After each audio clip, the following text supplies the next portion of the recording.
Imagine standing in a place where the air once trembled with screams, where thousands cheered as men were torn apart, and where death itself was the greatest show on earth.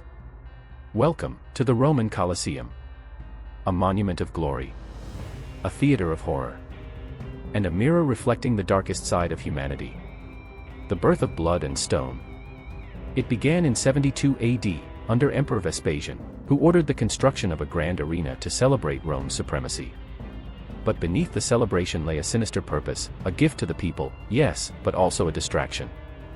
A way to keep Rome's restless masses entertained and obedient. Bread and circuses, they said, food for the belly, and blood for the soul.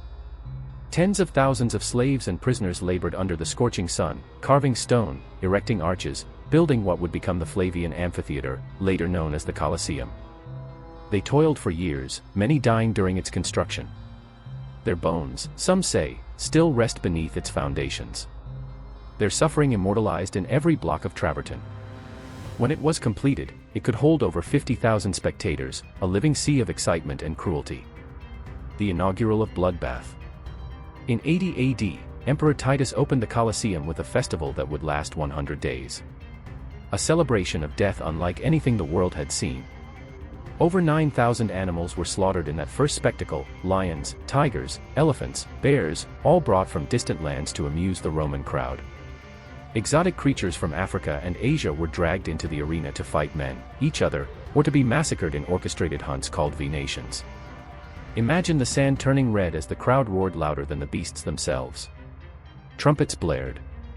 The emperor smiled. And below, men screamed, half-eaten, half-alive. This was not entertainment.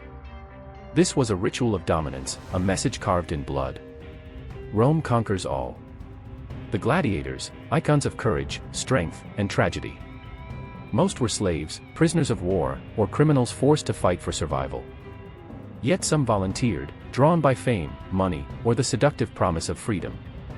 They trained in specialized schools, ludi, where every strike, every parry, was drilled to perfection. The most famous of them, Ludus Magnus, right next to the Colosseum. Underground tunnels connected the school to the arena, ensuring the fighter's last walk was short. Before each match, a gladiator would salute the emperor.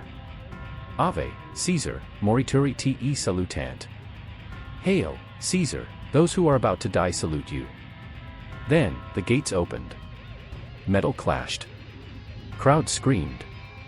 And under the blinding sun, men were turned into legends, or corpses. But victory didn't always mean life. Sometimes, even the winning fighter was executed for the crowd's amusement. A single thumb gesture from the emperor could decide a man's fate. Thumb up, mercy. Thumb down, death. Or so the stories say. In truth, no one really knows the exact signal. Because mercy was rare, and death was always profitable. Beneath the Colosseum lay a dark labyrinth, the hypogeum, a two-level network of tunnels, cages, and lifts. This was where the true horror began. Slaves worked in the shadows, operating pulleys and trapdoors that could make wild beasts suddenly appear on the arena floor. Imagine standing above, hearing creaking wood, growls from below, and knowing something terrible was about to rise. There were hydraulic lifts, rotating stages, and even mock naval battles where the arena was flooded with water. Yes, the Romans could fill the Colosseum with water to reenact sea battles. Men drowned, ships sank, and the crowd applauded. What kind of civilization builds such beauty, for such brutality? When the morning games ended, the real horror began. At midday, under the blazing sun, public executions took center stage. Criminals were thrown to beasts. Others were burned alive, crucified, or forced to reenact myths, dying as actors in Rome's twisted dramas. In one notorious event, condemned prisoners were dressed as Icarus and flew into the arena, only to fall to their deaths as the crowd laughed. This was justice, Roman style, punishment as spectacle, cruelty as culture. And all the while, the masses cheered, their hunger for death insatiable. For centuries, the Colosseum remained Rome's heart, beating with violence, echoing with screams. But as the empire declined, so did the games. By the 5th century, the cost of maintaining such barbaric shows became too high, and the new Christian rulers frowned upon the slaughter. Slowly, the crowds disappeared. the gates rusted shut. And silence crept in where death once ruled. Earthquakes shattered its walls. Thieves stole its stones. The arena became a graveyard of memories, and a monument to mankind's darkest instincts. Yet even in ruin, it stands, majestic, mysterious, haunting. Some say the Colosseum is cursed. That at night, when the moonlight touches the ancient stones, the echoes of screams return. Ghostly figures of gladiators march through the corridors. Chains rattle beneath the sand. And the smell of blood lingers in the air. Tourists have reported sudden chills, whispers, even visions, as if the dead are still performing for eternity. After all, how could a place soaked in so much pain ever truly rest?